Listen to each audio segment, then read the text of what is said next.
ভাৰতৰ ভিতৰত 5জন শক্তিশালী মুছলমান বৈজ্ঞানিকৰ নাম আপুনি জানেনে? যদি নাজানে তেনেহলে আজি আমি আপোনালোকক জনাম।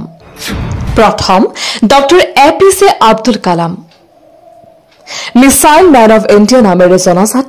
ইছৰো আৰু DRDOত মহাকাশ আৰু মিছাইল প্ৰযুক্তি বিকাশত অগ্ৰণী ভূমিকা পালন কৰিছিল। 2002ৰ পৰা 2007লৈ ভাৰতৰ ৰাষ্ট্ৰপতি হিচাপে দায়িত্ব পালন কৰিছিল। দ্বিতীয়তে জাকিৰ হুছেইন খান, ভাৰতৰ তৃতীয় ৰাষ্ট্ৰপতি আৰু এজন শিক্ষাবিদ। তেওঁ শিক্ষা ক্ষেত্ৰত বৈজ্ঞানিক দিশৰ উন্নতি আৰু আধুনিকীকৰণত গুৰুত্বপূৰ্ণ ভূমিকা লৈছিল। তৃতীয়তে মোহাম্মদ আব্দুল হাছিব, ভাৰতীয় গণিতজ্ঞ আৰু পদাৰ্থ বিজ্ঞানী। গণিত, পৰিসংখ্যা আৰু প্ৰযুক্তিগত উন্নয়নত তেওঁৰ কৃতি আছে। চতুৰ্থতে আহমেদ, বিজ্ঞান প্ৰযুক্তি ক্ষেত্ৰত যোগদানকে ৰাজনীতিজ্ঞ।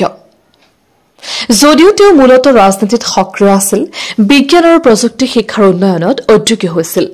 পঞ্চমত নঈম আহমেদ খাছিম, চিকিৎসা আৰু জৈৱ বিজ্ঞান ক্ষেত্ৰত ভাৰতীয় মুছলমান বিজ্ঞানী। চিকিৎসা গৱেষণা আৰু স্বাস্থ্য বিজ্ঞানত অৱদান আগবঢ়াইছে। ভিডিঅ'টো ভাল লাগিলে এটা শ্বেয়াৰ কৰি সকলোকে দেখুৱাই দিয়ক।